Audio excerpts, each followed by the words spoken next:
We'll start off with apologies for absence. Yes, received apologies for absence from Councillor Bell. Item 2, to approve and correct record of the minutes of the meeting held on 8th of April 2024. I move it. Councillor Knight, thank you. Seconded, Councillor Lever, thank you. All in favour?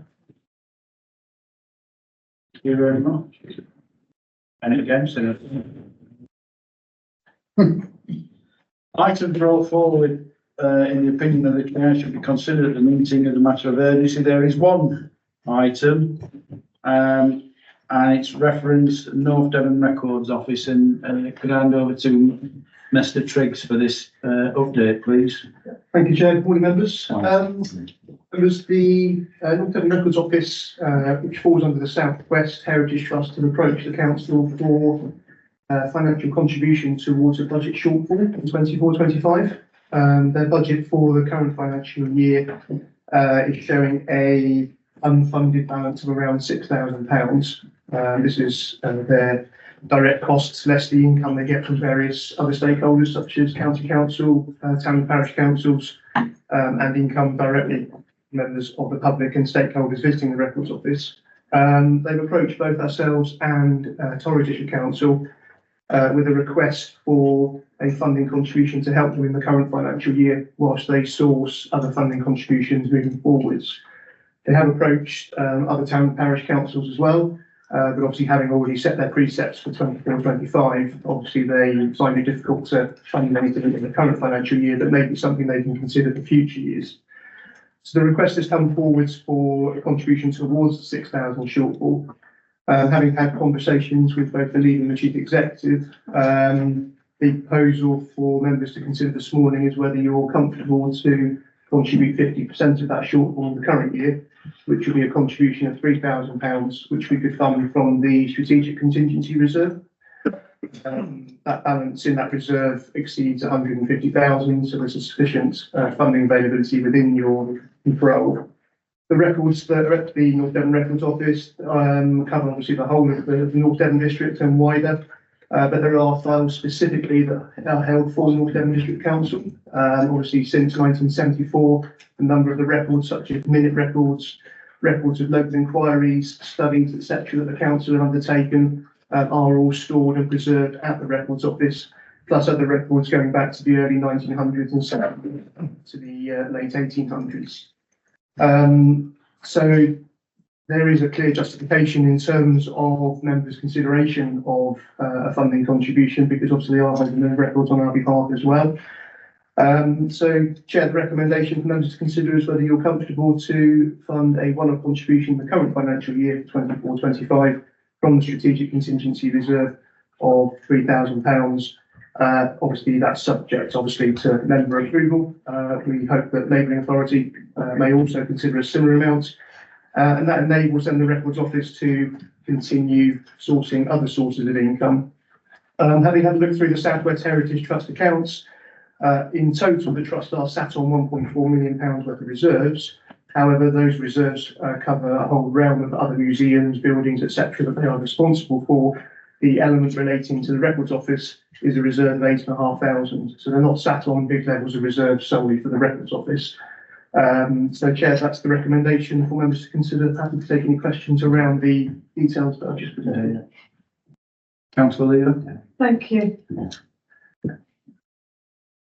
Sorry, Chair, just to add, the decision would be delegated to myself to approve the transfer from the reserve, which obviously is sat within our reserves.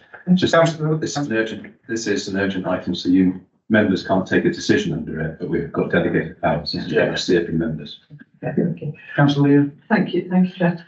Thank you for that quick report, John. I wonder if you could tell us a little bit more about the Strategic Contingency Reserve in terms of how the position of how much is in it now compared to, it's been going down over time, I'm guessing probably, and the awards that I wonder if you could just tell us a little bit more about that reserve, and if there have been other bits and pieces like this which have come out and how they align with our corporate strategy. Yeah, so the Strategic Contingency Reserve is a reserve for one-off items that come forward. Sometimes they are urgent items, sometimes they're planned. The reserve balance, we previously, as part of the budget, used to put a contribution into that reserve. For a number of years, we had contributions from memory, 50, 60,000 a year going into the reserve. The last 2-3 years, there's been very minimal spend coming out of the reserve. So there haven't really been any items coming forwards that have been funded from that reserve. So the balance, I think I said it was 150,000, it's actually 125,000, sorry, Chair, there's a slight error there. Has been at 125,000 for the last 2 financial years. Okay. And in terms of, sorry, just the alignment with the corporate strategy and the priorities of the council? Yeah, the alignment of the reserve is for you to deliver upon your corporate plan and corporate strategy. So obviously you approved the plan recently for council, which was a refresh of the original corporate plan. That reserve is there to help you deliver upon that strategy. And so it doesn't say you must spend X amount in specific areas, it's for you to deliver upon the wider corporate plan. Okay, so sorry, I may not be entirely clear. Forgive me, Chair, just to get to the end of this. But in terms of our corporate strategy, this proposal, where does that fit within our corporate strategy and our priorities? Well, it's preserving council records, which obviously at the end of the day is, if the records office weren't preserving them, then obviously we would have a responsibility as a council here to hold them and preserve them. So there would be a cost implication around us being able to do that. So that no doubt would probably exceed the £3,000 that you're proposing today. So if I had to link it to a corporate priority, I'd probably link it around financial security because it would cost significantly more for you to hold those records in a building and preserve them accordingly. That's exactly what I was after. Just for those members, I know some of the people in this room have been there and had a look at the records office. A lot of the records are so delicate that they have to be in a specially controlled room with temperature. And a lot of the records, obviously, we've got our council records for me. I mean, for me on this, it's £3,000. £3,000 from Torridge gives them the request for 6,000. I mean, I'd be happy to propose that we do go ahead with the 3,000, but I just want to bring Helen Walker in, who's got her hand up. Yeah, I'm looking at this from a slightly different angle, because I did my library placement at North Devon Library Record Office, and I spent the week in the Record Office working there. The climate controlled room is not only climate controlled, it also has a very specialist fire suppression system. It's a Xenon gas one. So the records there are really protected, and I would hate it. It cost a fortune to put it in when the library was built. And I think that we need to make sure that this resource is kept within North Devon, because they keep threatening that if the records office can't support itself, that all our local records will be moved to Exeter. That would be a great loss for North Devon as a whole. And as the Chair already said, reproducing something like that within our authority would be financially unviable. Thank you for the technical, more in-depth technical information there. I mean, I'm happy to propose that we do go ahead with £3,000 out of these delegated Mester Trigg section 151 officer. Malcolm? Yeah, Chairman, somebody uses it a lot, and my bonkers, especially about family history. The economic driver of the place, it's amazing if you actually meet people in the town that come to stay to actually visit the records office, particularly from abroad. And so I think it also links to a second corporate priority in terms of the economy and the promotion of tourism, because otherwise they go to Exeter, wouldn't they? Simple as that. I think it's worth adding to the reason for the decision, Chair, if you were happy to. Yeah, excellent. Yeah. So it's been proposed and session. Oh, sorry. That's what I was just going to say. I was thinking it. Oh, right. Right. So, all in favour that we go ahead? That's unanimous. Chair, just to be clear, it's not a formal decision of this committee. Yes, I know it's not for yeah. But there are existing delegated powers that John provides the officers with a steer. Yeah. The steer is that steer. Chair, thank you, members. Item 4, declarations of interest. Any declarations of interest, members? Just passing. Councillor Robin Norton. Yeah, I did mention earlier on, I spoke to Simon, for me a personal interest around item 9, I think. I'm a board member of the Devon Local Nature Partnership. Okay. Thanks. So personal interest. Item 5, to agree agenda between part A and part B. We don't have a part B, so we're straight into part A. And item 6, which is residential park home sites, fees and licensing and compliance policies, page 948. And Tanisha? Yeah. You're welcome. So I'm Tanisha Ralswell and I'm an environmental health practitioner. I'm sorry, I didn't hear you. I'm So my name is Tanisha Ralswell and I'm an environmental health practitioner. I specialise in HMO licensing and caravan licensing. So today I'm talking to you about the proposed fees policy and licensing compliance policy for park homes. So the main purpose of the report is to provide feedback on the results of a 6-week consultation exercise and to recommend approval to full council regarding a new set of fees for residential caravan site licences contained in a fees policy and to approve a policy on the licensing and compliance of residential home sites. So the Caravan Sites and Control of Development Act 1960 authorises local authorities to issue licences in respect of caravan sites. The council may ask that applications are also accompanied by a fee fixed by the authority. However, the council has yet to approve a fees policy since April 2014 when the amendments to the Act became effective and we were able to start charging fees. Therefore, a draft policy of the fees policy and policy on licensing and compliance with residential park home sites was presented by the Public Protection Manager at the Strategy and Resources Committee in December 2023.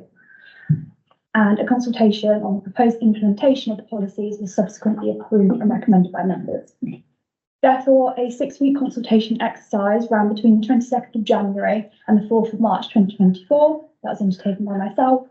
And correspondence with details of the consultation was sent to site owners, residents associations where known, the general public via social media release on our website, the British Holiday and Home Parks Association, and the National Association of Park Home Residents. 14 online responses were received in total, the full responses of which can be found in Appendix C. The comments received have been addressed in the main body of the report, and we asked consultees to basically provide their feedback on whether they agreed with the policy, the way it had been calculated and why. We also asked if they believed it was clear and concise, and similarly, the feedback related to our compliance policy that was proposed. 8 respondents agreed with the implementation of the fees policy, 6 respondents disagreed, 9 agreed with the banding structure of the fees policy proposed, and 5 disagreed. Similarly, 9 respondents agreed that the fees policy was concise and clear, and 5 respondents disagreed. 9 respondents agreed that the council's policy on the licensing and compliance of residential park home sites was clear and concise. 5 disagreed. And finally, 8 respondents agreed with the principle of the 2 new policies, and 6 disagreed. Therefore, in line with the above consultation responses, we now ask members to consider and approve the recommendations outlined at 2.1, 2.2 and 2.3 as follows. The consideration of the feedback within the public consultation exercise, which is contained in Appendix C, recommendation of the approval of the residential park home fees policy to full council, and the adoption of the policy on the licensing and compliance of residential park home sites. But the main reasons for the recommendations due to the fact that the council has no fees policy or fee structure in place at present, so the implementation of the policy is necessary to ensure the council better recovers its costs from the licensing regime. Moreover, it's necessary to clarify the council's position with regards to licence compliance and to provide enhanced transparency and robustness regarding the council's licensing procedures. So, to summarise all of that, today we ask for your recommendation, and should you have any queries, please do not hesitate to ask. Thank you very much. Councillor Prowse.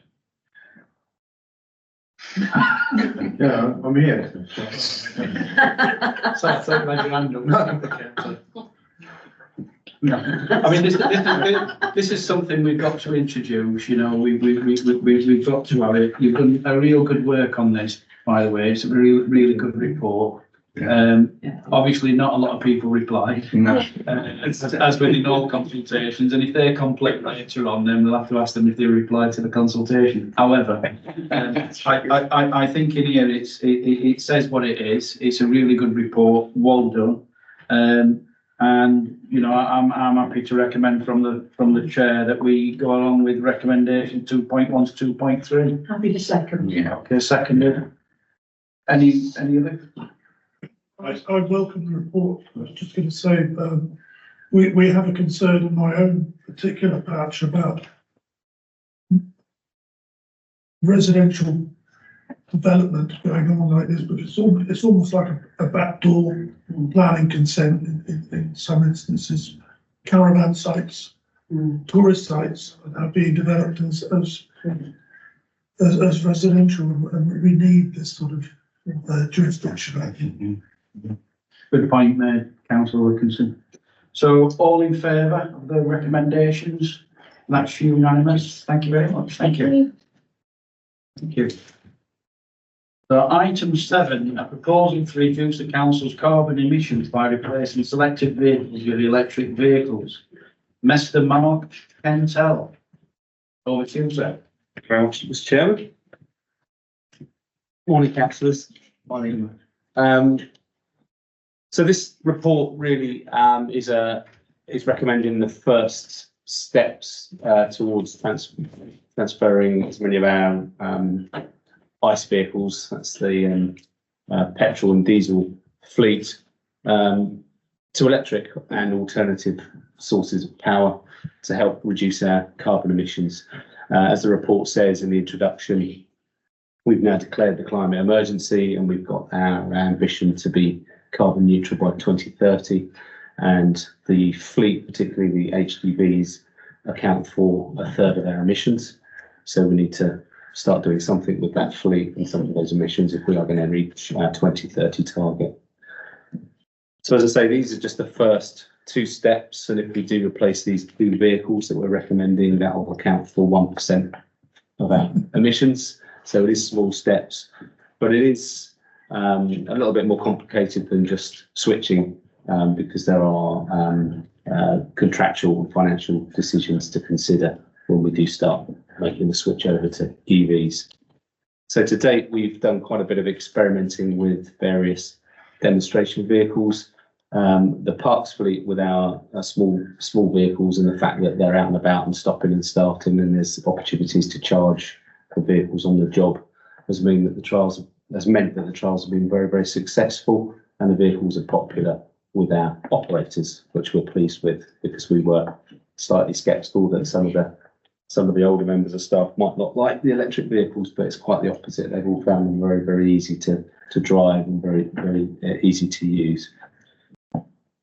You'll note in the report that what we've been trying to do is bring in newer vehicles. That's for HGVs and for the small vehicles. And these are sourced by our contractor SFS, Specialist Fleet Services, and also maintained by Specialist Fleet Services when we get the new vehicles in. When we get them in on the lease hire, they're 10-year agreements. So to change when we're 2 years into an agreement, there is a cost. We have to pay almost like a cancellation fee. But you'll see in the report that with the Ford Transit tipper, the resale value of that is pretty high. So the resale of the vehicle when SFS take it to auction pretty much cancels out that cancellation fee. So it's almost cost neutral for us. With the Mercedes, it's not quite so good a story. So there will be a slight budget pressure in the fact that they'll have lost a little bit of money on that, and we have to pay that to our contractor. But when you look at the savings on fuel, certainly with the Ford Transit, if we are charging the vehicle up here at Brinsworthy, the fuel saving that counteracts the increased lease hire charge. You'll see that lease prices have gone up since we took the vehicles out on lease. So that is an issue for us. If we were just going to change those vehicles for diesel replacements now, you would still be seeing that £2,000 to £3,000 increase on vehicles just because prices have gone up. So that's nothing to do with the fact that they're electric vehicles. That is just the fact that we're deciding to take out new lease hire agreements at a time when prices are up. So this report just highlights that fact that, you know, from a financial point of view, probably the best thing to do in terms of lease hire is just to sit tight with what we've got. But we are showing, I think, that certainly with the full transit, the exercise is pretty much cost neutral because of the savings that we would make on diesel. Just a couple of other points. Be no surprise that with the HGVs, the ones that really do account for the most emissions, the technology still isn't there for us to be able to bring in an electric alternative that will allow us to get the lorries out full and then back up the hill to Brinsworthy. There just isn't the technology there to do it. We've been doing, we've been having conversations with people that are involved in hydrogen vehicles now, and we have made some contacts with Professor Chris Smith at Exeter University, and we hope to be working with him to look at our fleet and give us some ideas for what we should be doing and what we should look to work towards over the next 10 years to phase out some of our HGVs and look for replacements. And we'll also obviously keep a watching eye on the electric market to see if anything does come out that we can start to try in our area. So the recommendations of the report are that we just switch out the two smaller parks vehicles for now. That'll be our Ford Transit 3.5 ton tipper to be replaced by an e-tipper replacement, and then the Mercedes Transit panel van will be replaced by a Maxus e-delivery tipper. Further, the recommendation at 2.2 is that a further report is brought back to you after we've finished doing more research on the fleet. We'll also, if we are going to switch out more vehicles to electric, we're going to need more charge points up at Brinsworthy Environment Centre. I won't go into the details of that today, but just to let you know, that will involve some infrastructure charges with National Grid, because we'll need to actually put in a higher capacity cable up here, and that does come with some capital charges or some capital costs. But I'll bring that back to members when we've done more work on that and we've got some more concrete prices for you. Are there any questions from any members? I've got members who want to speak. I've got Councillor Hunt, clear to the night. But Councillor Hunt. Thank you. Yes, I totally agree, and I'll go recommend the approval on this one. Okay. Councillor Clare. Chair, it is an incremental step. This is a very small step, but it's a very welcome step given the national situation and our own council position on trying to reduce CO2 emissions. Is there a comparison with other local authorities? I know there is on recycling rates, you have like a top 10 of recycling. Is there a comparable thing as far as vehicles are concerned in authorities and how the transfer to electric vehicles is going elsewhere, and where do we fit in that? Is there anything like that? Yeah, I've certainly attended a number of online forums where other authorities are present to talk about the transition of their fleets. Our position is very, very similar to most rural authorities of our size around the country. I think we did one of those, what are they called? The Minty or Minty surveys that we do on some of those forums. And we were asked what percentage of our fleet, we were asked to be honest, have we transitioned? And I had to answer 0% at the time because we hadn't transitioned any of ours, but nearly all of the other rural authorities that were on the call were in a similar position. There are certainly some of the smaller, more urban authorities that have certainly started to switch out their smaller vehicles, and some have even switched some HGVs to electric. But I think Exeter have certainly been trialling electric HGVs, but they're much flatter areas with small roads and less journey time backwards and forwards to the depot. So I would say we're like most rural authorities, just taking those first smaller steps at the moment. Okay. Councillor Knight? Yeah, well, thanks for that report, Mark, and thanks, Don, online, because it's robust, it's data driven, it's very precise, and I'm certainly in favour of it.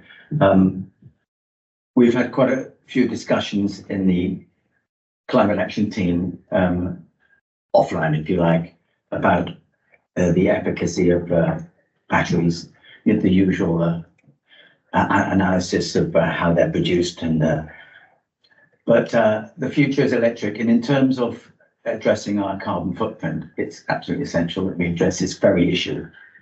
2/3 of our emissions, for instance. Yes, indeed, an incremental step, but I think it's the first of many, and it's going to happen. He said positively. Obviously, there's going to be cost implications of cancelling an existing lease, and I appreciate that SFS will pick up any with labour, etc., of these new vehicles. But looking into the 4D, yeah, as I did, because I'm anal like that, I didn't say that. 200 miles on a full 10-hour charge is absolutely essential. It just gets charged overnight here, and that's more than enough from the parks point of view, the parks team point of view. But if I say the future is electric, I think the future is also Chinese, because if you have a look at Maxus E, if it's a 55 kilowatt or 35 watt, anyway, that also gives us 200 miles on that. Interesting looking van. So I'm obviously very excited about hydrogen, but it ain't going to happen soon. And as you say, there's no local infrastructure for that, regardless of what happened with Links and the Celtic Array, Celtic Celtic. So yeah, I commend, along with my colleagues, this proposal, and thank you. Thank you, my lord. Councillor Milton? Oh, thank you. Yeah, I welcome this step in the right direction. Just a couple of points. I think important to recognise, even from your report, that ambition to be net zero, there's going to be a cost attached to it. It's not cost neutral by any means, and potentially look at the infrastructure you're talking about, that could be quite a substantial cost in the future. So I think we've got to recognise this as you're putting that policy together. The other bit that I just noted, you mentioned sort of the 10-year terms with everything, but of course 2030 is going to come before 10 years. So yeah, and there's going to provide us with some significant challenge. It's only 6 years away now. Well, not quite even 6 years, is it? So there's going to need substantive changes of infrastructure and hopefully development of technology, because unless that technology develops faster, we're not going to be anywhere near that with our vehicle fleet, are we not? We're not, and it is a good point. I mean, it is, the vehicles are, I think it says it in the report, are leased for 10 years, which takes us just past the 2030 deadline. So I think we obviously have to work quite closely with National Grid to look at the power supply for the new baler that we're purchasing out the back. And we also want to put the solar panels on the roof up here at Brinsworthy. So thankfully, we are able to carry on with our capital works, which are driven really by compliance issues with the Environment Agency. We need to do those works now. And after a fair bit of to and froing with National Grid, the conclusion was we were okay from a capacity point of view. But what that has done is it's enabled us to have some conversations about our wider ambitions and going forward with solar and EV charge points. So I have got a ballpark figure. I won't give you that today because I'd like to just crunch those figures a little bit more. And the current project, the capital works, has certainly taught us that we need to have all of the details You know, we will need to know what type of charge points we're looking at here and how many, and same goes for solar panels as well, before they can give us an accurate, you know, figure and kind of prognosis for what we need to do from the infrastructure point of view. But it will, we know now that it will involve laying a new cable, and that will need third party consent because it will go across other people's lands in my view. So it will be a fairly hefty sum. But I think it is important that I come back to you, or my team come back to you and let you know what sort of cost we're looking at if we do want to get to that 2030 net zero position. Thanks, Mark. No, it's just my feeling there is that we've got to be aware of the impacts on budgets as we head in this direction. It's not going to be an easy route, is it? No, it won't. No. Thank you very much for that, Councillor Kerr. You just second the motion to approve this. Right, then, members, if there's no more contributions, we've had a proposal, seconded by Councillor Clayton. All in favour? Yeah, thank you very much. Thank you, Mark. Yeah, Mark's on the Item 8, North Devon off-street parking places, or a variation there. This is to do with Insto, and Lena's come up to give us the formality of it all. Thanks, Lena. This recommendation is due to an oversight on my part of an incorrect publishing of the permit charge. Recommendation is to adopt change the scale of charges in relation to annual Insto permit. They wish to increase to £220 plus VAT per year. Short and sweet. So this should have been in the other pack, but it's come to us a bit later as an additional one. I mean, from the floor, I mean, I'll recommend approval. Second by Councillor Clayton. Anybody else want to say anything on this issue? No. Okay, then all those in favour? Unanimous, thank you. Thanks for that, Linda. Thank you. Item 9. Yeah. I wish we were all as quick as that. We're just waiting for Mark Saunders to go through for item 9. Okay, so we'll skip to item 10, members, if that's okay. Yeah. Well, it comes to Councillor Knight, pause. Councillor Fowles, second. All in favour, can go on to item 10. Thank you very much. Right, item 10, urgent decision taken by the Chief Executive, Mr. Miles. Yeah, and I mean, this is here to note, it's just to reflect the fact that the latest version of the Household Support Fund was implemented. The decision was taken on 30th of April, and I appreciate that's not long before this committee, but what we were doing across the whole county was to introduce the scheme on the same day, and that was before this committee came in, so it was necessary to undertake an urgent decision and then the particular. Yeah. But you'll see the scheme that's been put in place similar to the previous schemes, and it's a scheme that has operated very successfully in this area and has been very well received. Whether there'll be another iteration of it or not, we don't know yet, but at the moment it's in and it's being implemented at the moment. So members, no formal vote, we're just for this committee to know that item. That's all right, and then we'll now go back to item 9 when Mr. Saunders walks through the door. Not plan it out much longer. I did my best in those. I could always say pun. I still sit and say.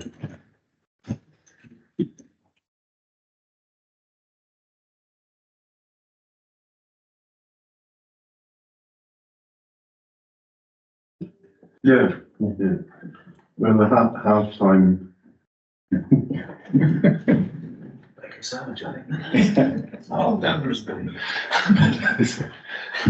Keep your Austin online. Oh, yes. That's important, actually.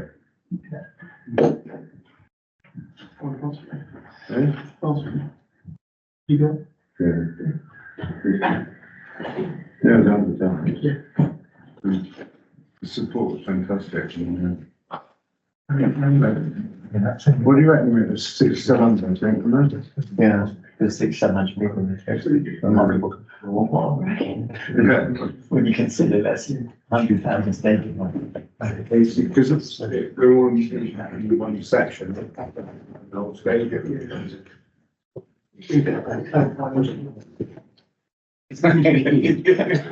poison chalice.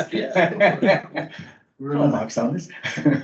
Right, over to Mark and Tell. Thank you very much. Item 9.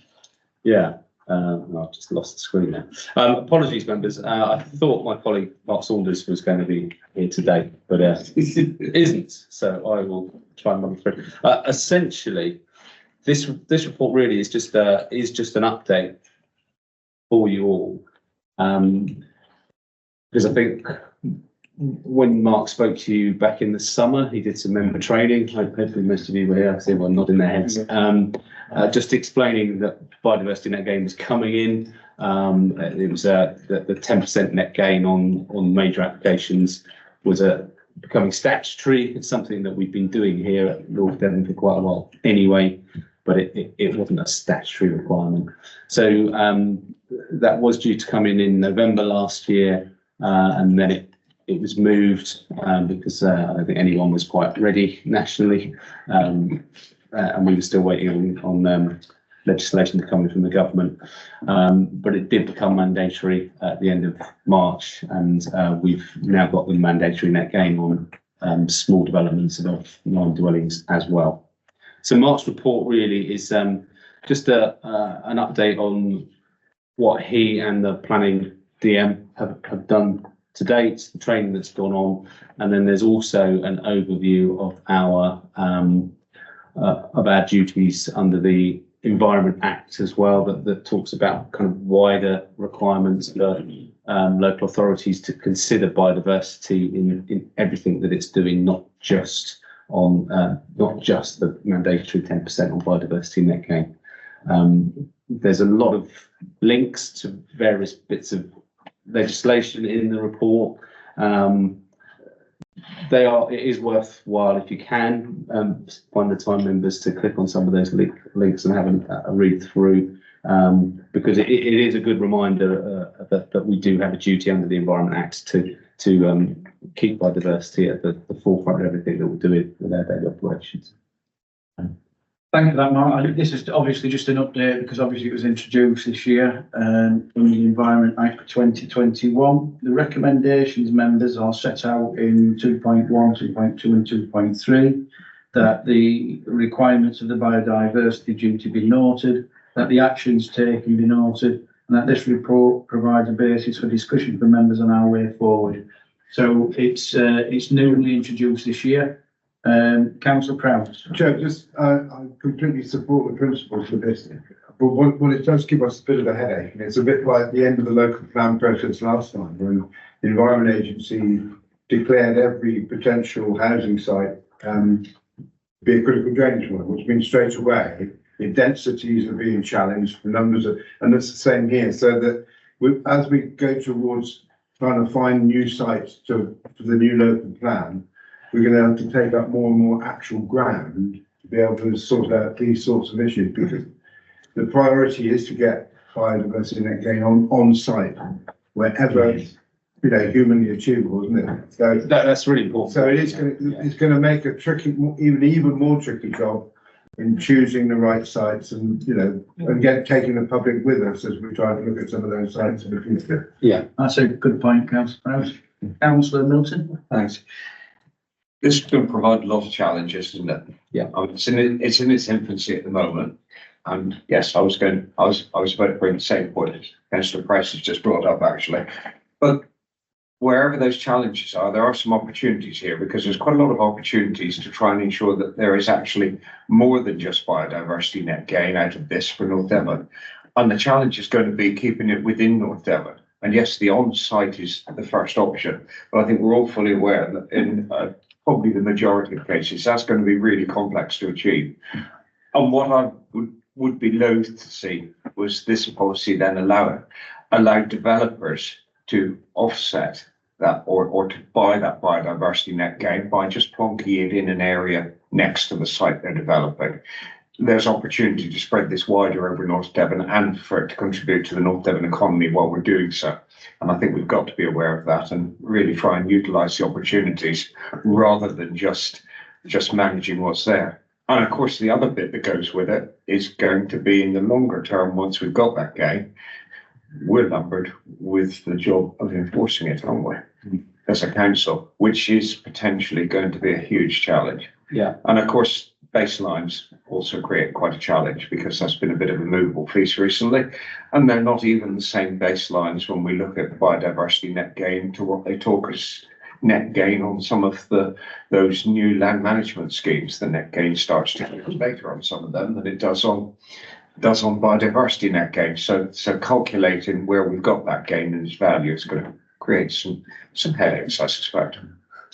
That's a good point about the compliance as well, making sure that the developers comply with the actual planning rules, and also for the council, it's an extra pressure because, you know, monitoring that compliance and hopefully we don't have to use our enforcement powers if they don't comply. But at the end of the day, thanks for bringing that point up, and that's something I think we need to monitor going forward from what Councillor Milton just said. So the recommendations are set out in front of members. Do I have a proposal? Let me count. Councillor Knight, thank you. Councillor Milton, seconded. All in favour? Thank you very much. And there's no part B, so that is the meeting closed. Thank you very much, members.